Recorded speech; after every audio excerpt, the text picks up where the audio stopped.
basketball. And I hadn't taken a shit for like 10 days. I was backed up something. I took acid, something fucked my stomach up. I didn't tell nobody. In those days, I was really scared of doctors, and I wouldn't say shit to nobody. And on the way home, we got on the bus. And while we were waiting there, my stomach started hurting. And I said, Jesus Christ, I don't know if I'm going to shit myself or fart, but let me just take a chance. Good move. And I blew this fart, Joe Rogan. That was so bad. Right? We were on a bus, and people started running, you know, the school buses? People started running to the windows, right? To swing down the bus windows. But here's what gets better. I farted again. And the teachers were going, oh my God, he's changing flavors. But the worst thing was the cheerleaders were crying. That's how bad it smelled. They were sitting in front of the bus going, Wait a minute, he's changing flavors. One of the teachers yelled out, oh my God, he's changing flavors. That's how bad these farts were. If you were put in a position to defend yourself, what would come out? Would it be the jiu-jitsu training or would it be the Jersey in you? The gun, bitch. I'm 53. I ain't got time to hand-to-hand wrestle. I got a 22 in my asshole right now, pointing straight at you. There's been, you know, a lot of people that are moving towards minimalist houses, really small houses. And, you know, the idea is that, like, really, why do we have to have this giant fucking footprint of house that we live in, you know? And because you're getting paid, bitch.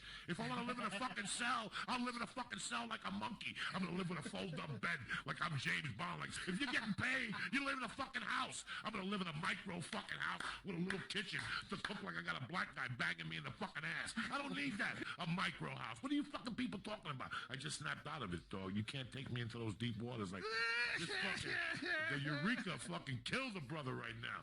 The fuck are these people with micro houses in the fucking desert? You play it out to the world ends like a doctor. I want to live in one. a clear line in the sand here, people. Shit. It doesn't even feel I bad. fucking hate, like, if somebody calls me and says, hey, call, God forbid, Tom Segura. His dad passed away. I give it a day. I call him like I usually do. Tom, I love you. I'm sorry about your dad. And then I'll just drop like, what are we getting in the will? You know what I'm saying?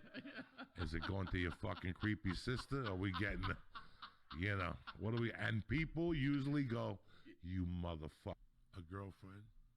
Okay, 3 kids and a girlfriend. Okay. And guess what? Miss Pat? You know, tell me the truth, Miss Pat. You a street motherfucker, okay? Yep. You a street motherfucker, okay? You ever watch the show Miami Vice? Oh, the first one, the real one, yeah. Not all episodes. this remake shit, yeah. Yeah, Lee, in Miami Vice, this is how it went down. I knew Lee and you knew Miss Pat, okay? Gotcha. Okay? I walk into this office right now with you. You're in for 10%. Miss Pat sells me 2 kilos of coke. In front of Miss Pat, I take a vial light with a chemical, and I take a little bit of coke and I shake it. To make sure it's real. To make sure it's real. And if it comes up purple, I give Miss Pat the money and we shake hands. Let me tell you something. That shit only happens in the movie. If Miss Pat is Miss Pat, Miss Pat's going to want that motherfucker to open up that kilo and do 3 lines of coke. Or maybe do a 4th and drink half that bottle of tequila. She wants to know what this motherfucker's about before she moves in on giving him 2 fucking kilos, okay? That only happens in fairy tale land. So these cops become addicted to drugs. Yeah. A lot of people don't know that shit, Lee. So let's say I'm going after Lee Syatt. Lee Syatt's a fucking big-time coke dealer. I get in with Lee Syatt. If Lee Syatt goes to a club and what do I tell Lee Syatt? I don't do blow? You're not going to trust me, Lee Syatt. Yeah. So I got to snort coke. So after you get arrested, they put me in a rehab. I clean up. They withdraw the trial, the witnesses for 45 days. They got all the drugs out of my system. They shaved me. They changed my hair color. They put a suit on me. And they make me go in there with a police uniform on. How's that one for you? Holy shit. And there you have it, my friend.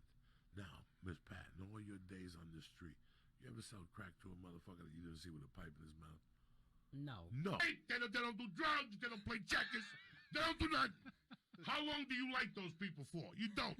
I like people with a little bit of edge to them. They got to do something. If you tell me I don't like alcoholics, but I love heroin, I'm in. If you tell me you suck toes for breakfast, I'm in. You gotta do something. And he told us about when he shit in his backyard and somebody thought a bear had come. I'll never forget the lady. She would let her dogs out every day at 5, and then she would clean up. They were all French poodles. Yeah, yeah. So they're I like can see little. the dogs, It was asses high up in the air, were just reeling back from the shit. Like, what the fuck? She It's a went like mountain of this. shit. Joe Rogan. She looked at it, and she was like 58. So she squinted at the shit up against the wall. But here's what's beautiful. I took a shit and I put my back against the wall. So when I shit, when you shit outside, it's not going to be a decent shit. Yeah. It's going to be like explosive. Like so when I got up, it looks like somebody got shot in the head. There was shit all behind me on the wall. So she's sitting there with her little French poodles and her little chihuahuas, and she's looking at the wall like, what the fuck happened there? And all of a sudden, she actually walks up close to it and squints and looks down on it and looks around and runs in the house. I'm watching all this. I can't breathe. And now I go to the computer because my wife's very decent. And I'm sitting there for a half hour. And then my wife comes in and she goes, were you home all day today? I go, yeah, why? She goes, I just had a conversation with Susan.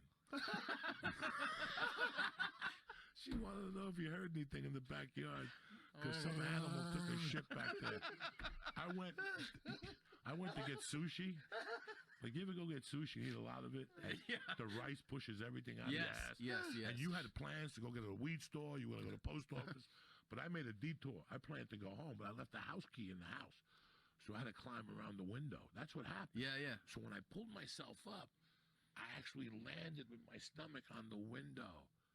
And now you really got Which made it push it out more. Like I'm fatter than fuck, and my hands are struggling in the window, and my little fat feet are on the other side, and the cats are meowing at me, scratching at me, right? And I'm like, it's me, you fuck. And so I ran down the stairs and shit outside. It's 'cause I shit in the house.